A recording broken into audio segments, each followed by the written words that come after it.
네, 지금부터 서울시장 국토부 장관 면담 관련 브리핑을 시작하겠습니다. 시장님께서 오늘 면담 내용에 대해서 말씀을 해주시겠습니다. 예, 오늘 한 50분 가량, 거의 1시간 가량 논의를 했는데 오늘도 역시 결론을 내지는 못했습니다. 그러나 희망적인 것은 여러 부분에서 의견이 좀 좁혀지는 그런 느낌을 받았고요. 한 일주일 정도 뒤쯤에 다시 뵙기로 했는데 그때쯤이면 기대하건대는 여러 가지 현안들이 다 한꺼번에 합의에 도달할 수도 있겠다 하는 기대감을 가지게 됐습니다. 일단 오늘 말씀 내용을 좀 설명을 드리면 용산공원만큼은 절대적으로 본체 부지 전체가 지켜져야 된다 하는 데 대해서는 다시 한번 힘주어서 설명을 드렸습니다. 왜 그렇게 돼야 되는지 역사적인 맥락이나 생태적인 가치나 그리고 도시 공간 구조상 왜 도심 한복판에 이 정도 면적의 녹지공원이 반드시 필요한지에 대해서 서울시는 전혀 양보가 되지 않는다. 용산공원만큼은 반드시 지켜져야 된다 하는 말씀을 다시 한번 드렸고요. 어저께 제가 탄천 물재생센터 가칭 동남권 청년 특화 산업단지 구상에 대해서 좀 비교적 소상하게 말씀을 드렸는데 오늘 정식으로 제안을 드렸습니다. 경청해 주셨고요. 어저께 설명 안 드린 부지 이전을 위해서 필요한 여러 가지 여러분 관심사에 대해서 조금 더 설명을 드리면 서울시는 이미 2024년 5월 달에 동부도로사업소와 세택부지 그 바로 옆입니다. 탄천 물재생센터 바로 옆에 붙어 있는데요. 그 부지를 포함한 양재천 탄천 합수부 마스터플랜 수립 용역을 완료를 했습니다. 그래서 지금 탄천 물재생센터 이전을 위한 민간 투자 사업 적격성 조사를 올해 말 목표로 지금 진행 중에 있습니다. 올해 말이면 조사가 끝납니다. 그리고 여러분이 궁금해하실 게 이제 비용 문제는 어떻게 할 거냐 하는데 아마 관심이 있으실 텐데 그 인근에 있는 서울시 소유의 동부도로사업소 부지가 약 3조 3천억 정도 가치가 되고요. 세택 부지가 약 2조 3천억 정도의 가치가 있습니다.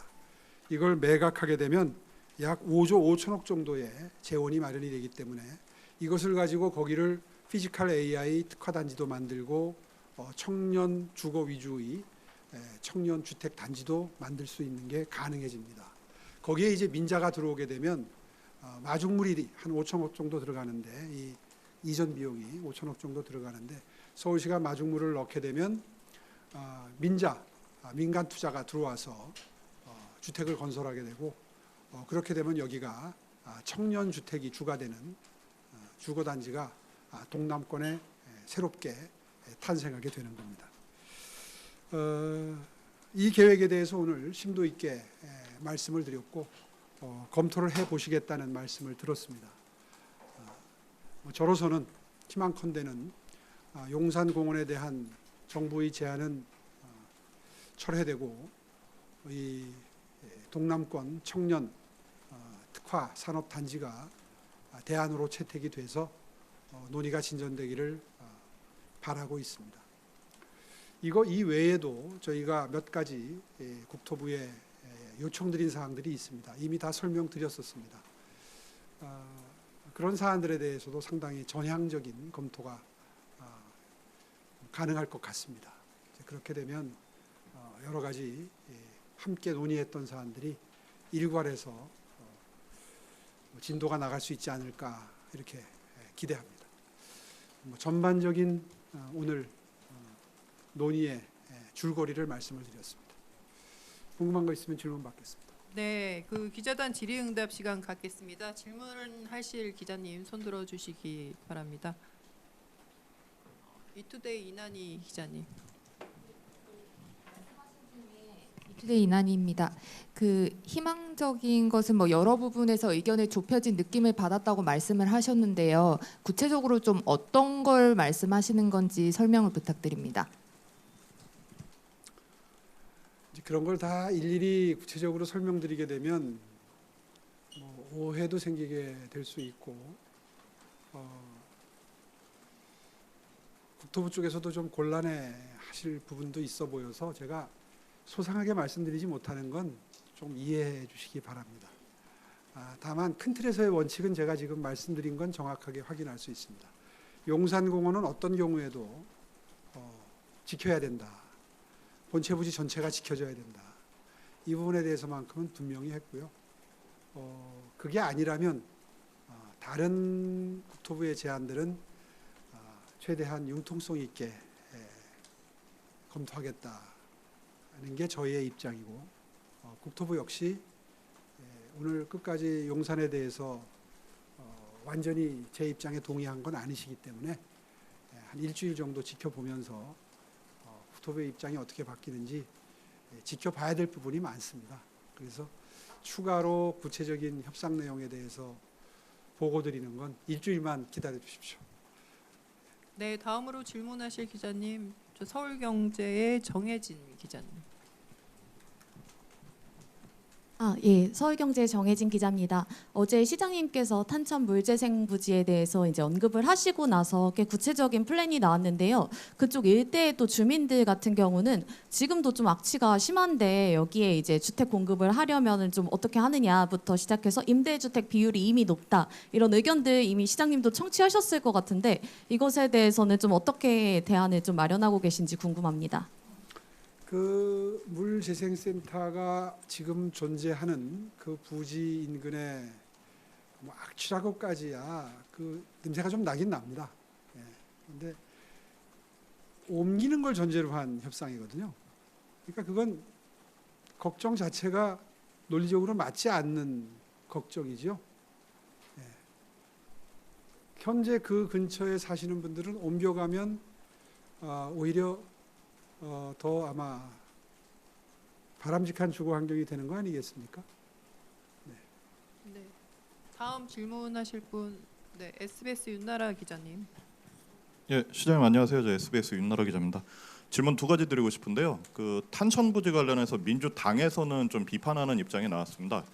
그 김영배 시당위원장이 탄천 부지 같은 경우에는 한 10년이 걸릴 것 같다. 이렇게 되면은 이재명 정부 안에서 공급이 되는 곳을 찾고 있는데 이거는 제대로 된 대안이라고 볼 수 없다라고 비판을 했는데 그거에 대해서 어떻게 생각하시는지 궁금하고요. 두 번째는 오늘 중앙지방협력회의 가시는 걸로 알고 있는데 그 대통령 만나시면 부동산 관련해서도 언급을 하실지 궁금합니다. 역순으로 말씀드리면 중앙지방협력회의는 주제가 뭐 열려 있긴 합니다만은 대부분 아마 지방 분권의 시대에 지방에 재정적으로 어떻게 지원을 할 거냐 하는데 아마 결국 논의의 초점이 글로 모아질 겁니다. 뭐 5급 3특을 비롯해서 뭐 여러 가지 지방 발전 방안들이 지금 나와 있지 않습니까? 그런데 초점이 맞춰진 논의가 이루어질 가능성이 높기 때문에 부동산 문제에 대해서 특별히 더 초점이 맞춰진 논의가 이루어질 가능성은 상대적으로 높지 않습니다. 뭐 그 정도로 생각하고 있고요. 첫 번째 질문은 글쎄요. 용산공원에 지으면 이 정부 내에서 착공이 가능한가요? 저는 그걸 되묻고 싶습니다. 사실 이 대안이 그러니까 동남권 청년 특화지구 아이디어가 나오게 된 계기도 용산공원에 일부라도 손을 대더라도 이 정부 내 착공은 불가능하다라는 걸 전제로 대안이 마련이 된 겁니다. 그러니까 좀 시의적으로 맞지 않는 비판을 위한 비판이다라고 볼 수밖에 없겠네요. 네, 다음 질문하실 분, 네, 그 동행 미디어 시대 이남희 기자님. 시대 이남희 기자입니다. 오늘 그 국토부 장관 그 회의에서 이제 용산부지 제외하고도 수도권은 신규 공급 7만 3천 호 가능하다고 얘기했는데요. 시장님 말씀하신 그 그 탄천물 재생센터 이외에도 혹시 좀 얘기 나오실 수 있는 신규 부지가 있는지도 궁금합니다. 현재 뭐 다른 부지들도 다 검토 가능합니다만은 아직까지 그렇게 무르익은 단계가 아니기 때문에 다른 대안까지 언급하기에는 조금 적절치 않은 시점인 것 같습니다. 찾아보면 대안은 늘 나오기 마련인데요. 그렇다고 해서 지금 현 시점에서 그걸 논의하기에는 뭐 적절치 않다는 점 이해해 주시기 바랍니다. 예, 문화일보 민정혜 기자님. 네. 네, 문화일보 민정혜 기자입니다. 그 핵심 쟁점 중에 하나가 정비사업 용적률이나 조합원 지위 규제 완화인데요. 혹시 오늘 이것과 관련해서 논의하셨는지 좀 지금 의견이 좀 접점에 다가가고 있다고 말씀하셨는데 그 접점에 다가가고 있는 현안 중에 이게 좀 포함이 되어 있는지도 궁금합니다. 예, 이거 하나는 확인해 드려도 될 것 같습니다. 재개발의 경우에 용적률 규제를 1.2배까지 완화해 달라 하는 부분이 있었지 않습니까? 이제 그 부분에 대해서는 국토부가 전향적으로 검토를 하는 것으로 확인했습니다. 그 효과가 생각하시는 것보다 굉장히 큽니다. 무슨 말씀이냐 하면요.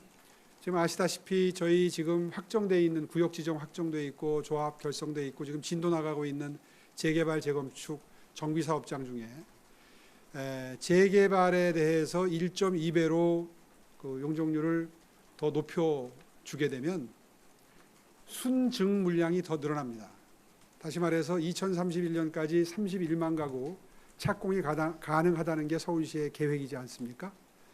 그때 그 31만 가구가 지어지는데 8만 7천 가구가 순증 물량, 그러니까 없던 주택이 신규로 더 공급되는 추가 공급 물량, 순증 물량이 8만 7천 가구지 않습니까? 그런데 1.2배로 높여주시면 그 순증 물량이 4만 3천 호가 더 늘어나게 됩니다.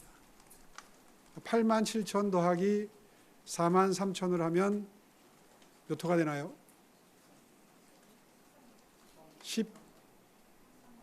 13만이요? 8만 7천 더하기 4만 3천 하면 13만이 되죠? 예. 그러면 순증 물량이 엄청나게 늘어나죠? 이게 지금 예를 들면 뭐 용산에 짓자, 뭐 탄천 물재생센터 부지에 짓자, 캠프킴에 짓자 이런 논의를 하는 걸 다 합친 것보다 많습니다. 그렇죠? 예, 이게 엄청난 물량의 증가를 예고합니다. 다만 여기에 이제 임대주택 비율을 좀 어느 정도 확보해야 된다 하는 그런 뭐 그 조건이 양측 간에 협의 가능한 조건이긴 합니다만은 어쨌든 분양 물량이 그렇게 늘어나는 건 아니지만 신규 공급 물량이 획기적으로 늘어나는 건 분명한 사실입니다.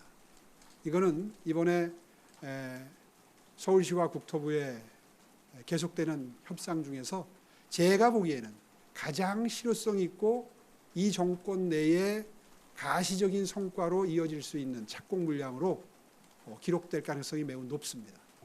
이 점에 대해서 정부가 전향적으로 검토하는 것은 매우 바람직한 방향이다. 이렇게 평가할 수 있겠습니다.